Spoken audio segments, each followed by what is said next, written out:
Hello everyone, I am Pallavi Mishra and welcome back to my channel learn to teach. तो हम कर रहे हैं कानपुर यूनिवर्सिटी, जिसे आप CSJM यूनिवर्सिटी के नाम से भी जानते हैं, बीएड सेमेस्टर 4। बीएड सेमेस्टर 4 वालों का कर रहे हैं paper number 1 which is development of education system in India. और आज इसकी स्टार्ट करें यूनिट नंबर 3।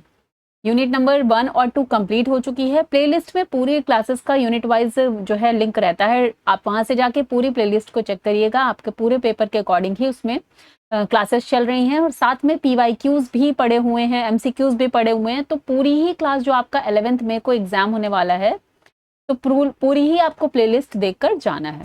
ठीक है, तो चलिए स्टार्ट करते हैं यूनिट 3। पूरा कंटेंट जो है एकदम पॉइंट वाइज ही है, जो आपका ऑब्जेक्टिव पेपर होने वाला है उसके अकॉर्डिंग ही क्लास चल रही है। तो एक एक पॉइंट यहाँ पर आपके लिए इंपॉर्टेंट होता है। तो चलिए क्लास स्टार्ट करते हैं। इससे पहले अगर आप मेरे चैनल पर नए हैं, पहली बार आए हैं, चैनल को सब्सक्राइब कर लीजिए। वीडियो अगर यूजफुल और इन्फॉर्मेटिव लगता है तो एक लाइक और कमेंट जरूर किया करिए, उससे मुझे भी मोटिवेशन और एनकरेजमेंट मिलता है आप लोगों के लिए ज्यादा से ज्यादा यूजफुल वीडियो बनाने के लिए। Thank you so much. Let's start. So unit 3 में आता है लॉर्ड कर्जन्स एजुकेशनल पॉलिसी।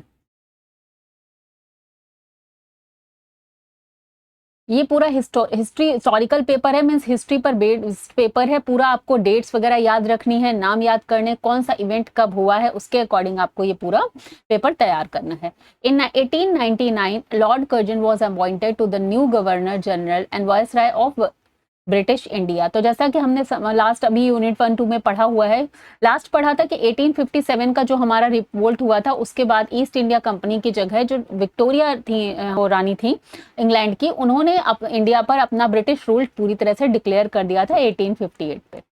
ठीक है, so after that Lord Curzon जो है वो न्यू गवर्नर जनरल बने 1899 में।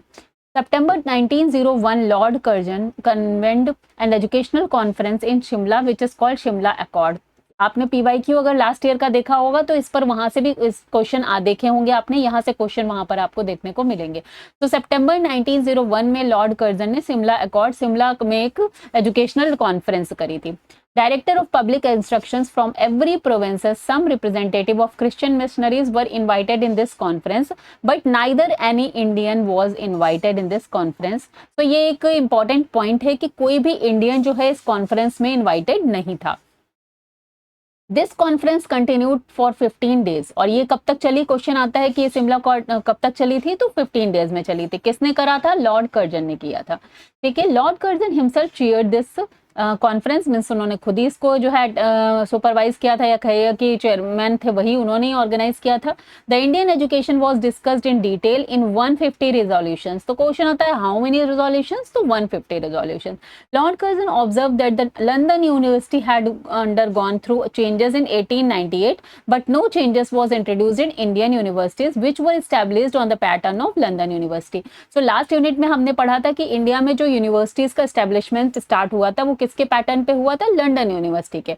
बट लंदन यूनिवर्सिटीज में 1898 में काफी चेंजेस हुए, बट इंडिया यूनिवर्सिटीज में कोई भी चेंज नहीं हुए थे। तो उसी के रिगार्डिंग इन्होंने ये पूरा शिमला जो आपका हुआ था कॉन्फ्रेंस हुई थी उसमें चीजें डिस्कस किया।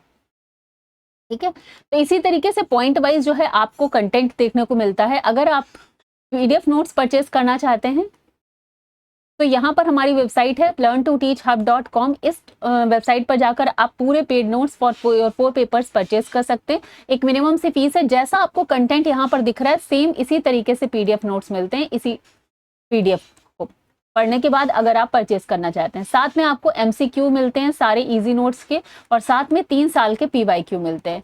फिर इसके बाद आपको कहीं से कुछ भी और परचेज नहीं करना है, पूरा यही कंटेंट आपके लिए एग्जाम के लिए बेनिफिशियल है। जैसा कि आप देख रहे हैं बहुत सारी चीजें यहाँ पर लर्निंग के लिए हैं।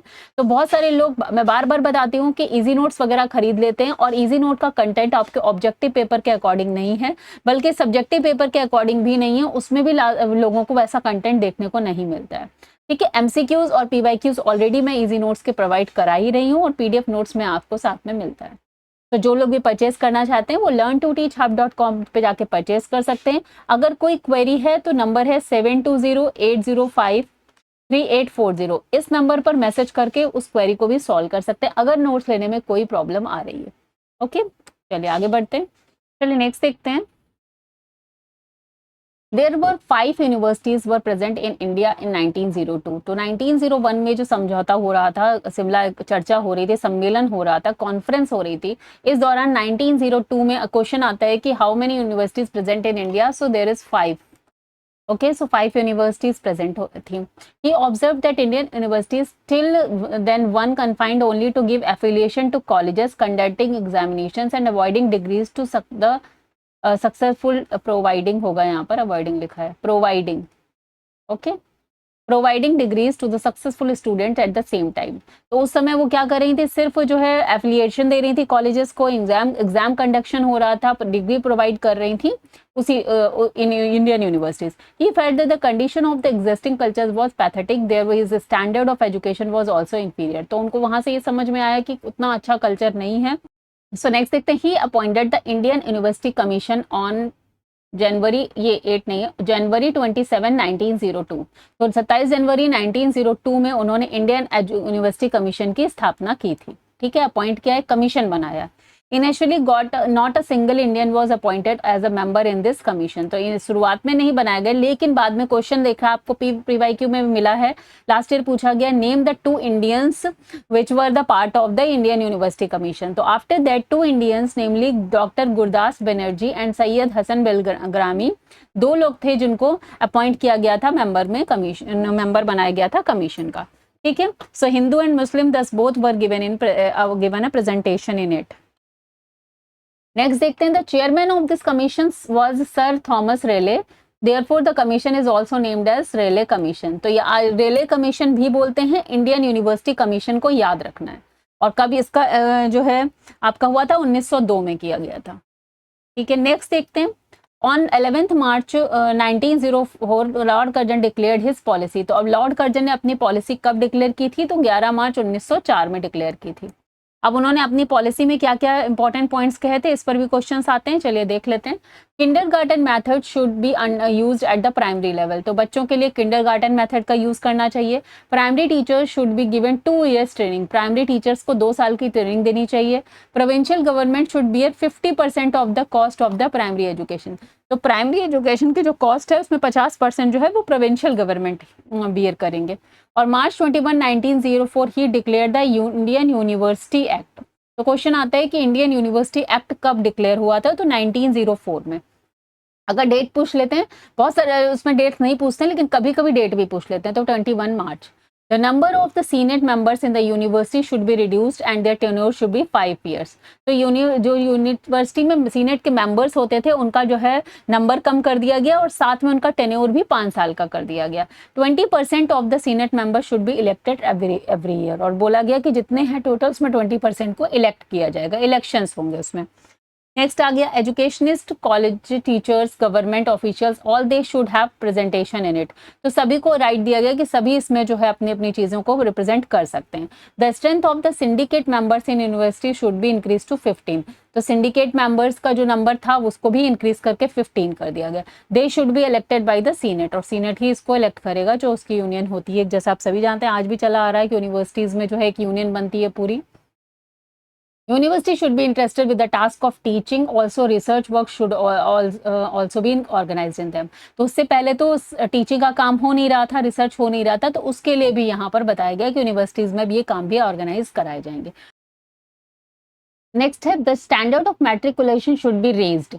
मीन्स मैट्रिकुलेशन का स्टैंडर्ड जो वो रेज करना चाहिए। Intermediate classes should be abolished, खत्म कर देनी चाहिए। और the curriculum of graduation school should be of 3 years। सो 3 साल का ग्रेजुएशन का करिकुलम इन्होंने बताया होना चाहिए।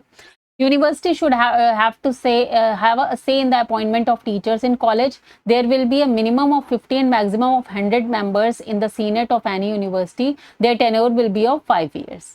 ठीक है, the government reserve the right to amend और reform and approve the rule passed by the senate of the university. तो ये गवर्नमेंट के पास राइट दे दिया गया कि वो ये सारे जो रूल्स एंड रेगुलेशंस हैं सीनेट में यूनिवर्सिटीज के लिए वो बनाएंगे। The Calcutta, Bombay and Madras university will have 20 fellow each, whereas the other universities will have 15 fellow as elected members. In the senate rules will be followed strictly for the affiliation of college. तो ये सारे इन्होंने अपने changes किए थोड़े universities में। Regular inspection होगा, affiliated college begin, insufficient college itself closed, और जो कि सफिशिएंट नहीं है, इनएफिशिएंट सॉरी मींस जिनमें वो नहीं है कॉलेज का एफिलिएशन दे दिया गया बट वो इनएफिशिएंट है तो उनको क्लोज कर दिया जाएगा। The government control over the universities increased their autonomy reduced.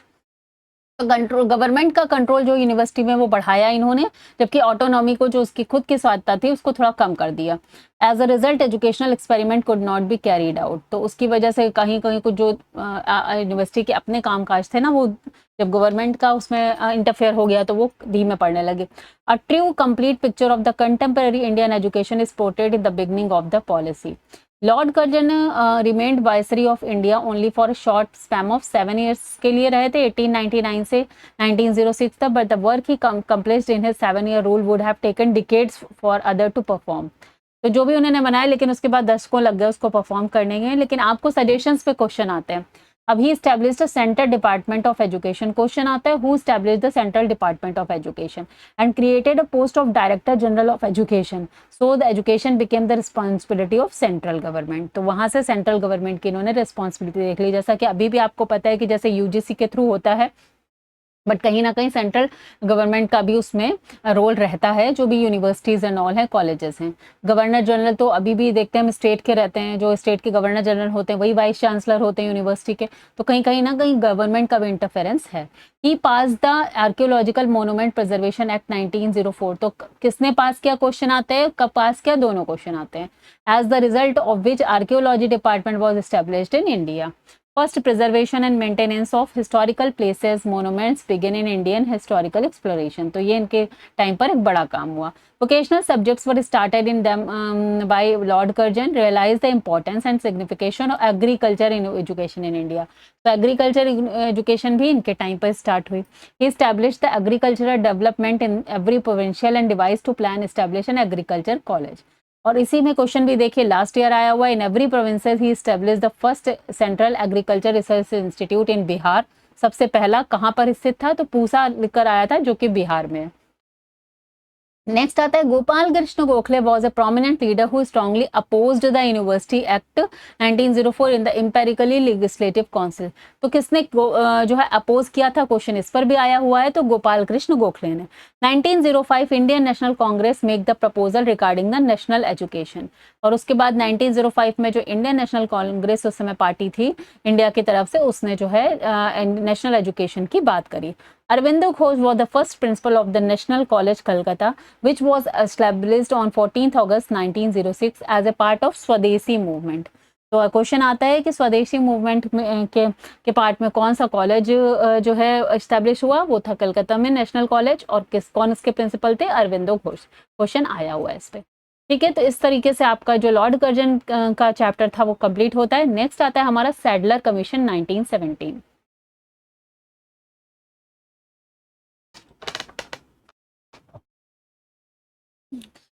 Sadler commission 1917, इसको कलकत्ता यूनिवर्सिटी कमीशन के नाम से भी जाना जाता है। चलिए इसके बारे में पढ़ते हैं। In 1913 the government published a new proposal regarding educational policy and higher education. ठीक है। In the mean time first world started, 1914 में फर्स्ट वर्ल्ड वॉर स्टार्ट हो गई थी, और 1913 में गवर्नमेंट ने एजुकेशनल पॉलिसी और हायर एजुकेशन के लिए एक जो है प्रपोजल पब्लिश किया। At the end of the war the Indian government once again paid attention improvement in the form of higher education. ठीक है। तो वापस इन्होंने स्टार्ट किया रिफॉर्म करने के, सोचा फर्स्ट वर्ल्ड वॉर खत्म होने के बाद। Sir Ashutosh Mukherjee is the educational director of Bengal in 1916 acquainted the government with the problem being faced by Calcutta university. तो उन्होंने सबसे पहले कलकत्ता यूनिवर्सिटी में जो प्रॉब्लम फेस हो रही थी उसके बारे में सरकार को बताया। किसने, सर आशुतोष मुखर्जी। देखिए ये पूरा हाईलाइटेड जितना लिखा है ना, सब पे क्वेश्चन आया हुआ है, इसी के अकॉर्डिंग ये नोट्स तैयार हैं। तो जो कोई भी नोट्स को परचेस करना चाहते हैं इस क्लास को देखने के बाद, कि उनको लगता है कि अगर उनके पास पीडीएफ फॉर्म में होगा और वो इनको इजी हो जाएगा लर्न करना, तो वो वेबसाइट पे जाके नोट्स को परचेस कर सकते हैं। इन view circumstances the government appointed 7 members Calcutta university commission. 7 members थे, उनके नाम से भी क्वेश्चन आता है। ठीक है। पहले तो पूछते हैं हाउ मेनी मेंबर्स, तो 7 मेंबर्स। ठीक है। Under the chairmanship of doctor Michael Sadler the vice chancellor of the university to give its recommendations. तो वाइस चांसलर थे doctor Sadler, Michael Sadler, university India Calcutta university commission के 14 सितंबर 1970 the Calcutta university commission was established. Question आया हुआ है which is widely known as Sadler commission. तो Calcutta university commission को ही Sadler commission भी बोलते हैं। Michael Sadler was the vice chancellor of Leeds university. तो वो कहाँ के वाइस चांसलर थे, क्वेश्चन इस पर भी आया है, Leeds university. The commission worked for 17 month and submitted its report. कब रिपोर्ट सबमिट की, 1919 में, मे 1919।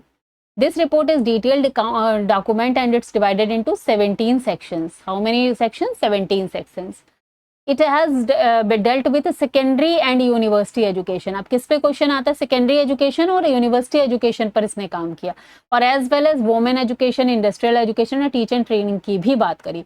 तो क्वेश्चन आता है यहाँ से कि बोर्ड ऑफ सेकेंडरी एजुकेशन कहाँ पर, इस पे क्वेश्चन आया हुआ है लास्ट टू लास्ट ईयर कि किसने सजेस्ट किया था सबसे पहली बार, तो Sadler commission suggested board of secondary education in each provinces represented by government high schools, inter colleges and universities. The university be freed from government control and given autonomy in each field. किसने सबसे पहले government control को free करके autonomy, उनको खुद की autonomy दे दी, वो Sadler commission ने सजेस्ट किया, ठीक है, या Calcutta university commission. Calcutta university had some peculiar problems. चलिए प्रॉब्लम्स देख लेते हैं। The number of students were rising sharply, the number of affiliated colleges increasing, but the level of university was falling, ठीक है। Residential teaching university founded in Dhaka in 1920। तो residential university कहाँ पर found हुई, 1920 में, ढाका में। कब हुई, तो बोलते हैं 1920। Immediately so that the burden of Calcutta university can be reduce. तो उस समय कलकत्ता यूनिवर्सिटी के बर्डन को थोड़ा रिड्यूस करने के लिए एक और यूनिवर्सिटी फाउंड की गई, बनाई गई ढाका में। Making mother tongue as the medium of instruction at a secondary level for all subjects other than English and mathematics. तो English और mathematics के लिए other secondary level पर भी mother tongue को as a medium of instruction बनाया गया secondary level पर। Sadler Commission suggested to form executive council for the internal administration of university and academic councils in universities. तो इस पर भी क्वेश्चन आया हुआ है, जितना भी रेड हाईलाइटेड है उस पर क्वेश्चन आया हुआ है आपका। नेक्स्ट देखते हैं, Calcutta university commission suggested to form board of studies means establishment of board of secondary education in India. यह भी डिस्कस किया। 1920 में क्या हुआ था, on the basis of recruitment commendation of Sadler commission government of India adopted a policy resolution 1920। और इसमें एक इम्पॉर्टेंट डेट है, CAB central advisory board of education was established in which year, 1920 as a result of recommendation from the Calcutta University Commission या Sadler Commission. The CABE was revised in 1935 and has been existence ever since advising an educational policy and development. तो revise कब किया गया था, 1935 में। CABE का full form क्या होता है, central advisory board of education. तो चलिए यहीं पर आपकी क्लास ये वाली एंड होती है। नेक्स्ट क्लास में हम आगे की यूनिट को कंप्लीट करेंगे। मिलते हैं नेक्स्ट क्लास में। Till then bye bye, take care, have a nice day and all the best. अगर नोट्स परचेज करना चाहते हैं तो learn2teach hub.com पे आप जाकर नोट्स परचेज कर सकते हैं। See you in the next class.